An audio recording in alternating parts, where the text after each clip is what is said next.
C times ನ್ಯೂಸ್ಗೆ ಸ್ವಾಗತ. ದರ್ಗಾ ಆವರಣ ಸ್ವಚ್ಛಗೊಳಿಸಿದ ಮೇಲ್ವಿಚಾರಕ ನೇತೃತ್ವದ ತಂಡ. ರಾಜ್ಯದ ಹಿಂದೂ ಮುಸ್ಲಿಮರ ಭಾವೈಕ್ಯತೆಯ ಕೇಂದ್ರ ಹಾಗೂ ಪುಣ್ಯಕ್ಷೇತ್ರವಾಗಿರುವ ಚಿಂತಾಮಣಿ ತಾಲೂಕಿನ ಮುರಗ್ಮಲ್ಲ ಗ್ರಾಮದ ಹೆಸರು ವಾಸಿಯಾಗಿರುವ ಹಜರತ್ ಅಮ್ಮಜಾನ್ ಬಾಬಾಜಾನ್ ದರ್ಗಾಗೆ ಕರ್ನಾಟಕ ರಾಜ್ಯವಲ್ಲದೆ ಬೇರೆ ರಾಜ್ಯಗಳಿಂದಲೂ ಸಹ ಭಕ್ತಾದಿಗಳು ಅಪಾರ ಸಂಖ್ಯೆಯಲ್ಲಿ ಆಗಮಿಸುತ್ತಾರೆ. ಇತ್ತೀಚೆಗೆ ರಂಜಾನ್ ಹಬ್ಬ ಹಾಗೂ ಬೇಸಿಗೆ ರಜೆಗಳು ಶಾಲೆಗಳಿಗೆ ನೀಡಲಾಗಿದ್ದು, ಪ್ರತಿನಿತ್ಯ ಅಪಾರ ಸಂಖ್ಯೆಯಲ್ಲಿ ಭಕ್ತಾದಿಗಳು ದರ್ಗಾಗೆ ಆಗಮಿಸುತ್ತಿದ್ದಾರೆ. ದರ್ಗಾ ಆವರಣದಲ್ಲಿ ಕಸ ಕಡ್ಡಿಗಳನ್ನು ಬಿಸಾಡಿದ್ದು, ಭಕ್ತಾದಿಗಳು ಹೆಚ್ಚು ಇರುವ ಕಾರಣಕ್ಕೆ ದರ್ಗಾ ಆವರಣವನ್ನು ಸ್ವಚ್ಛಗೊಳಿಸಲು ಸಾಧ್ಯವಾಗಲಿಲ್ಲ.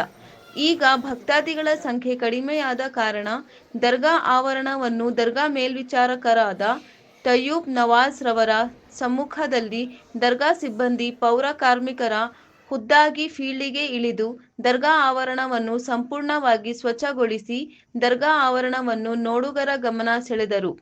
ದರ್ಗಾ ಮೇಲ್ವಿಚಾರಕರಾದ ತಯ್ಯೂಬ್ ನವಾಜ್ ರವರು ಮಾತನಾಡಿ, ದರ್ಗಾಗೆ ಬರುವ ಭಕ್ತಾದಿಗಳು ಕಸ ಕಡ್ಡಿಗಳನ್ನು ಎಲ್ಲೆಂದರಲ್ಲಿ ಬಿಸಾಡಬಾರದು.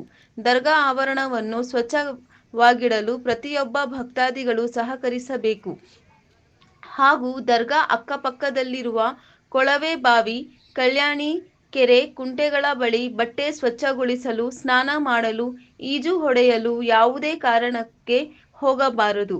ದರ್ಗಾಗೆ ಬರುವ ಭಕ್ತಾದಿಗಳು ತಮ್ಮ ವಾಹನಗಳನ್ನು ಪಾರ್ಕಿಂಗ್ ಸ್ಥಳದಲ್ಲಿಯೇ ಮಾತ್ರ ನಿಲ್ಲಿಸಬೇಕು.